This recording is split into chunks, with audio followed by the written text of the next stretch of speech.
दिल्ली के मुख्यमंत्री अरविंद केजरीवाल की गिरफ्तारी के खिलाफ जम्मू में आज आम आदमी पार्टी के कार्यकर्ताओं ने व्यापक प्रदर्शन किया।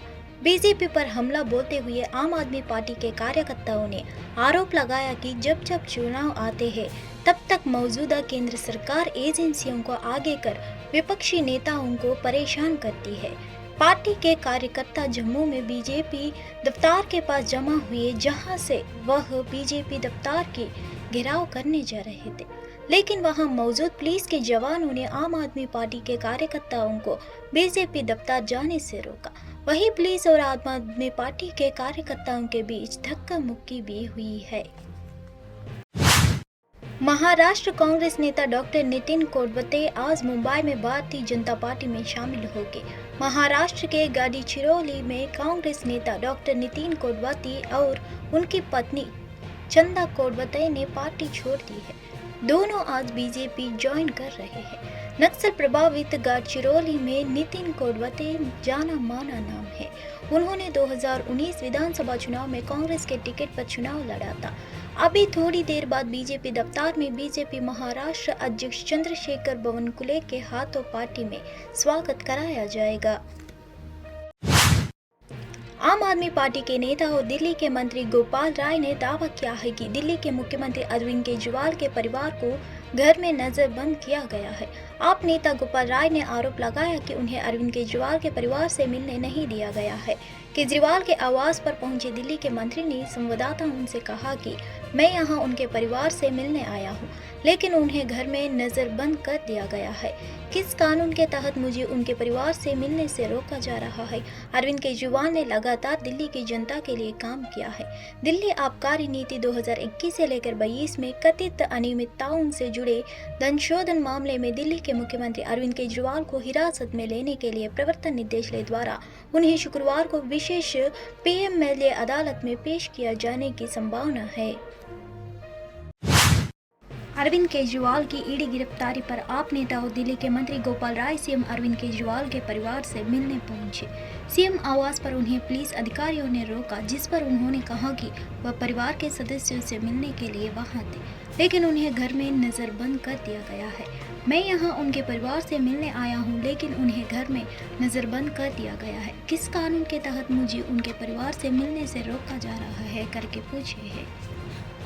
दिल्ली के मंत्री को रोका जा रहा है कि मुख्यमंत्री के परिजनों से मिलने के लिए। नहीं, ऐसा लग रहा है जैसे कि परिवार को भी इन्होंने हाउस अरेस्ट कर लिया, जिससे मिलने ही नहीं देंगे ये।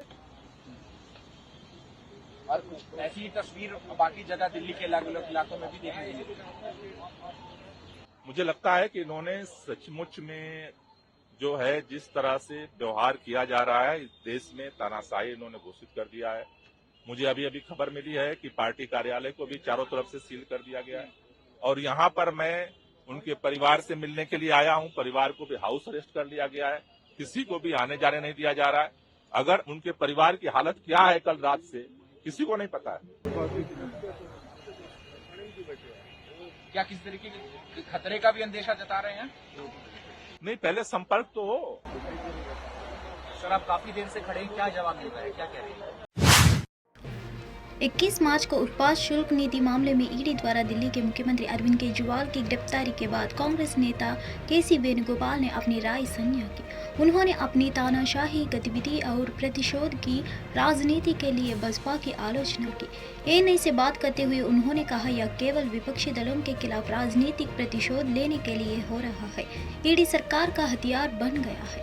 ईडी ने चुनाव बंद मुद्दे पर एक भी पूछताछ नहीं की। एकमात्र एजेंडा विपक्ष को समन अवसर न देना है। वे जानते हैं कि वे अपने प्रदर्शन से नहीं जीत सकते, वे ध्रुवीकरण से जीतना चाहते हैं। कांग्रेस पार्टी को इस देश के लोकतंत्र की चिंता है। इस मामले में हम पूरी तरह आम आदमी पार्टी और श्री केजरीवाल के समर्थन में हैं। बसपा सरकार की तानाशाही गतिविधि को रोकना होगा। इंडिया ब्लॉक के बारे में बात करते हुए उन्होंने कहा, इंडिया अलायंस का गठन देश को बचाने के लिए किया गया था। Only to take political vendetta against opposition parties, ED is become a weapon of the government. This issue of Kejriwal itself is showing that there clear political vendetta against opposition parties and their leaders. We are not against any law enforcing agencies. Law will take its own course, but law cannot take only on BJP base. Now what is happening? Electoral bond issue came, no inquiry by ED. Then earlier BJP donation issue came, there is no inquiry from ED. Lot many people left from other parties and joined BJP, whom they have cases. No inquiry against them, no arrest against them. Now this is all on only one agenda, to deny the level playing field of opposition, to try to stop the free work of opposition party in this general election. Actually, basically they know that they cannot win with their own performance. They want to win with polarization.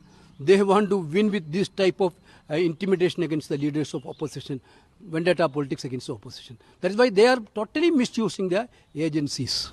So Congress party is with is standing with Arvind Kejriwal and Aam Aadmi Party, especially has Rahul Gandhi spoken to? No. Actually, what we are worried about the democracy of this country. Delhi के मुख्यमंत्री अरविंद केजरीवाल की गिरफ्तारी पर प्रसिद्ध समाज सेवी अन्ना हजारे की पहली प्रतिक्रिया सामने आई है। अन्ना हजारे ने कहा, हम शराब के खिलाफ थे, अरविंद भी उसमें हमारा साथ देते थे। उन्होंने जो शराब नीति बनाई उससे मुझे बहुत दुख हुआ। मैंने उसके लिए उन्हें पत्र भी लिखा था। उनकी गिरफ्तारी उनके कर्मों की वजह से हुई है। अब जो होगा वह कानून देखेगा। बता दें, आम आदमी पार्टी के प्रमुख अरविंद केजरीवाल को अतिरिक्त शराब नीति घोटाले में प्रवर्तन निदेशालय ने गुरुवार शाम को गिरफ्तार किया है। यह मामला 2021 से लेकर 22 के लिए दिल्ली सरकार की आबकारी नीति तैयार करने और लागू करने में कथित भ्रष्टाचार और धन शोधन से संबोधित है।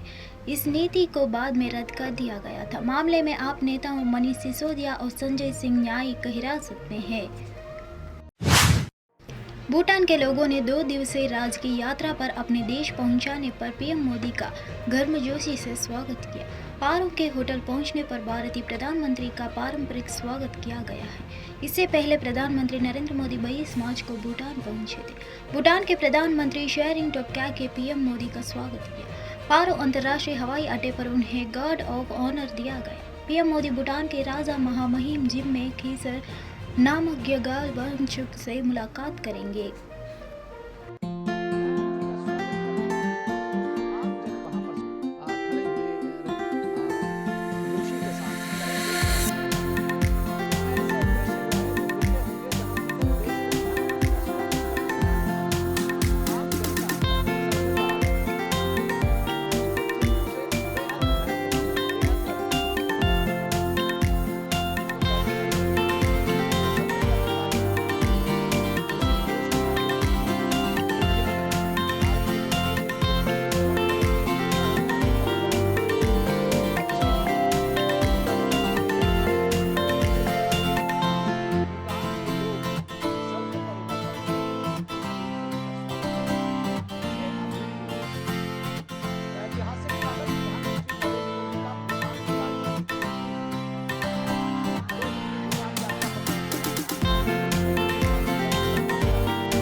उत्तर प्रदेश के बदायूं में 2 बच्चों की नृशंस हत्या के कुछ दिनों बाद एक आरोपी जावेद 22 मार्च को सीजेएम अदालत में पेश हुआ।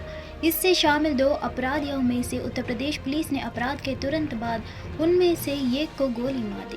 प्रतिबद्ध अधिकारियों ने बताया कि साजिद नाम का एक आरोपी अपराध स्थल से भाग गया और पास के जंगल में शरण ली। उसके ठिकानों के बारे में खुफिया जानकारी मिलने पर कानून प्रवर्तन ने उसका पीछा किया। सामने होने पर साजिद ने स्पेशल ऑपरेशंस ग्रुप के स्थानीय पुलिस के साथ गोलीबारी की। बाद में उन्होंने दावों के कारण दम तोड़ दिया है।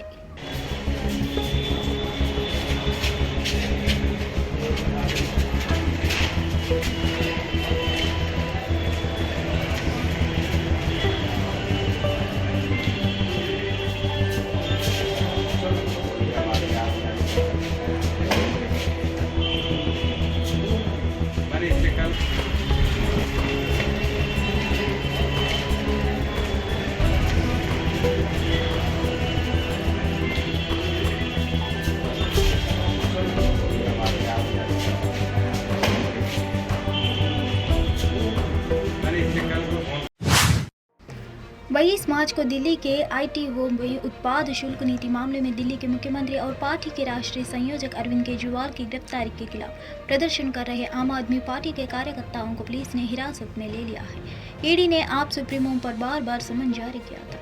उन्होंने यह कहते हुए उन्हें छोड़ दिया था कि जांच एजेंसी उनके खिलाफ अदालत चली गई थी। ईडी के अनुसार एजेंसी इस मामले में अब खत्म हो चुकी उत्पाद शुल्क नीति के निर्माण बैठकों जैसे मुद्दों पर केजरीवाल का बयान दर्ज करना चाहती है। इसे अंतिम रूप देने से पहले आयोजित किया गया है और रिश्वतखोरी के आरोप लगाए गए। विरोध प्रदर्शन में भाग लेने वाले दिल्ली के स्वास्थ्य मंत्री सौरभ भारद्वाज की हिरासत के बाद उन्होंने मीडिया को संबोधित करते हुए आरोप लगाया कि अरविंद केजरीवाल के परिवार को उनके आवास तक सीमित कर दिया गया था।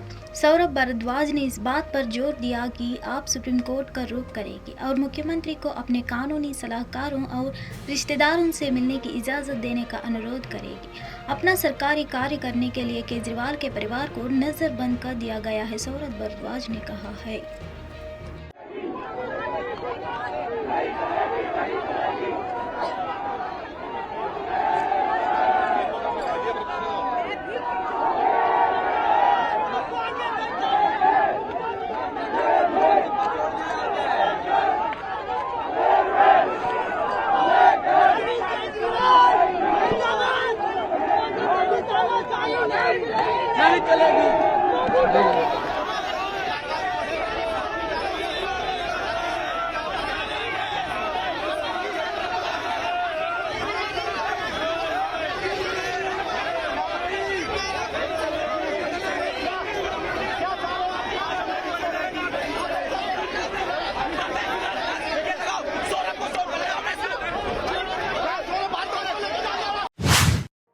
शाहरुख खान की जवान के बाद हिंदी फिल्म इंडस्ट्री में भी अटली एक डिमांड तरह के तरीके से बढ़ी है।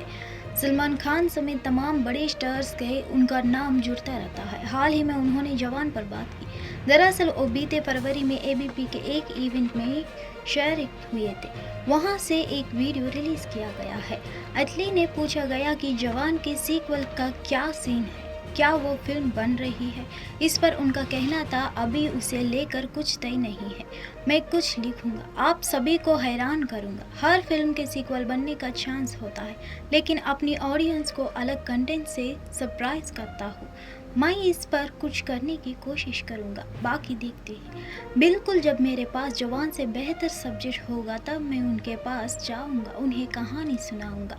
अगर उन्हें पसंद आती है तो हम दोनों ज़रूर साथ में काम करेंगे। मुझे लगता है कि मैं जो भी सुनाऊंगा वो उन्हें पसंद आएगा। फिर भी मुझे एक अच्छी कहानी क्रैक करनी ही होगा। शाहरुख कुछ और ही है, मैंने अपनी ज़िंदगी में उनके जैसा कोई इंसान नहीं देखा। थैंक यू शाहरुख सर, मैं आपके पास आऊँगा सर, बस एक बार जवान से बड़ी कहानी क्रैक कर लूँगा।